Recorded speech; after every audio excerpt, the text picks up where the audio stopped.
శతాబ్దాల నిరీక్షణ, ఎన్నో కోర్టు కేసులు, సుదీర్ఘ పోరాటాల తర్వాత అయోధ్యలో భవ్య రామ మందిరం సాకారమైంది. కోట్లాది మంది హిందువుల కళ నిజమైంది. కానీ ఈ మందిర నిర్మాణం వెనుక ల్యాండ్ డీల్స్ వెనుక ఈ మందిర నిర్మాణం వెనుక ల్యాండ్ డీల్స్ వెనుక కొన్ని పెద్ద స్కామ్స్ జరిగాయని ఆరోపణలు వచ్చాయి. అది మీకు తెలుసా?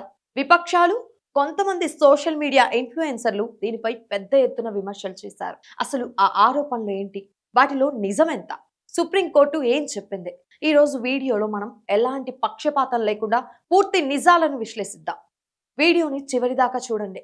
అయోధ్య రామ మందిర నిర్మాణాన్ని పర్యవేక్షించడానికి కేంద్ర ప్రభుత్వం శ్రీరామ జన్మభూమి తీర్థ క్షేత్ర ట్రస్ట్ ను ఏర్పాటు చేసింది. అయితే 2021లో ఈ ట్రస్ట్ పై ఒక పెద్ద ఆరోపణ వచ్చింది. ల్యాండ్ స్కామ్ జరిగిందని ఆమ్ ఆద్మీ పార్టీ, సమాజ్వాద్ పార్టీ నాయకులు ఆరోపించారు. సుల్తాన్ అన్సారీ, రవి మోహన్ తివారీ అనే వ్యక్తులు హరీష్ పాఠక్ అనే వ్యక్తి నుంచి 2 కోట్లకి ఒక భూమిని కొన్నారు.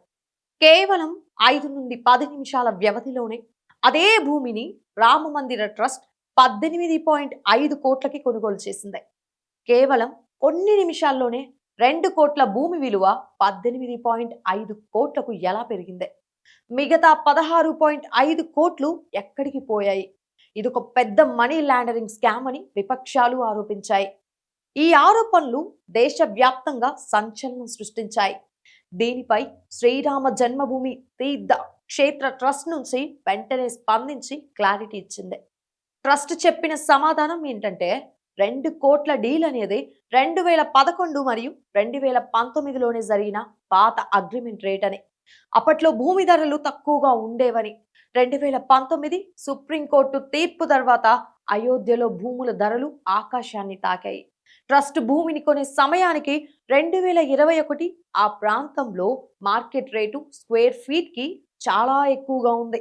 ఈ లావాదేవీలన్నీ ఆన్లైన్ ద్వారా, బ్యాంక్ ట్రాన్స్ఫర్స్ ద్వారా పారదర్శకంగా జరిగాయని, ఇందులో ఎలాంటి నగదు రూపంలో అక్రమాలు జరగలేదని ట్రస్ట్ స్పష్టం చేసింది. కేవలం ల్యాండ్ డీల్స్ మాత్రమే కాదు, మందిరం చుట్టుపక్కల డెవలప్మెంట్ ప్రాజెక్టులతో అవినీతి జరిగిందని, అయోధ్యను స్మార్ట్ సిటీగా మార్చే క్రమంలో స్థానిక వ్యాపారులకు అన్యాయం జరిగిందని కూడా కొన్ని వార్తలు వచ్చాయి. అలాగే విరాళాల సేకరణలో కూడా కొన్ని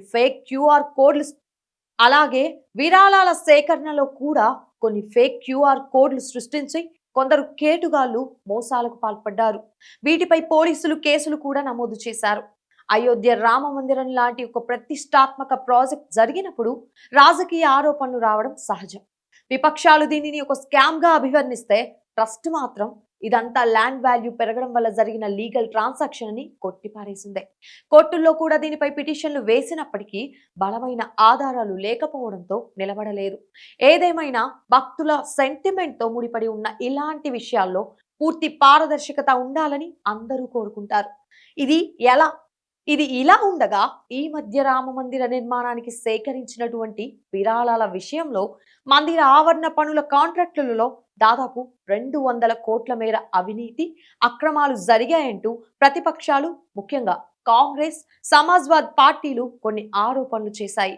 భక్తులు రూపాయి కూడబట్టి ఇచ్చిన విరాళాల్లో అయోధ్య రామ మందిర నిర్మాణంలో ఏకంగా 200 కోట్ల స్కామ్ జరిగిందంటూ దేశ రాజకీయాల్లో ఒక పెద్ద భూకంపం వచ్చింది. విపక్షాలు దీనిపై తీవ్రమైన ఆరోపణలు చేశాయి. అసలు ఈ 200 కోట్ల గోల్మాల్ ఏంటి? ఎవరిపై ఈ ఆరోపణలు వచ్చాయి? ఇందులో నిజమెంత? మందిర నిర్మాణం కోసం దేశవ్యాప్తంగా విరాళాలు సేకరించినప్పుడు దాదాపు 22 కోట్ల విలువైన 15,000కు పైగా చెక్కులు బౌన్స్ అయ్యాయి అని ట్రస్ట్ ప్రకటించింది.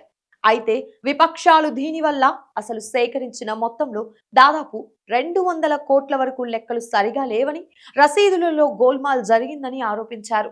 మందిరం చుట్టూ జరుగుతున్న డెవలప్మెంట్ ప్రాజెక్టులు, లైటింగ్, రోడ్ల నిర్మాణం, స్మార్ట్ సిటీ పనుల కాంట్రాక్టులను కొన్ని నిర్దిష్ట కంపెనీలకే ఇచ్చారని, అందులో 200 కోట్ల మేర అవినీతి జరిగిందని స్థానిక నాయకులు ఆరోపించారు.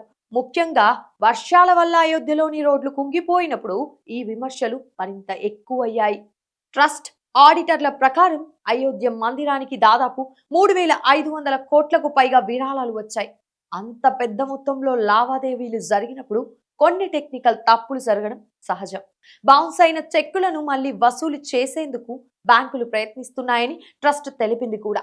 కేంద్ర ప్రభుత్వం కూడా ఈ నిధులన్నీ పారదర్శకంగా ఆన్లైన్ ద్వారానే జరుగుతున్నాయని, ఎక్కడ 200 కోట్ల అవినీతికి ఆస్కారం లేదని స్పష్టం చేసిందే. చివరిగా చెప్పాలంటే శతాబ్దాల కళ అయిన రామ మందిరం చుట్టూ రాజకీయాలు చేయడం వల్ల ఇలాంటి 200 కోట్ల స్కామ్ వార్తలు బయటకొచ్చాయి. స్వయంగా బీజేపీ నేతల మీదే బీజేపీ ప్రభుత్వం విచారణకు ఆదేశించింది అంటే నిప్పు లేనిదే పొగరాదు కదా. మరి ఇందులో నిజమైన అవినీతి జరిగిందా లేదా అనేది ప్రభుత్వ దర్యాప్తు సంస్థల నివేదికను బట్టే చెప్పగలం. కానీ కోట్ల మంది భక్తుల నమ్మకంతో ముడిపడి ఉన్న ఈ ప్రాజెక్టులో ఎలాంటి చిన్న పొరపాటు జరిగినా అది క్షమించరానిదే. దీనిపై మీ అభిప్రాయం ఏంటో కామెంట్ రూపంలో తెలియజేయండి.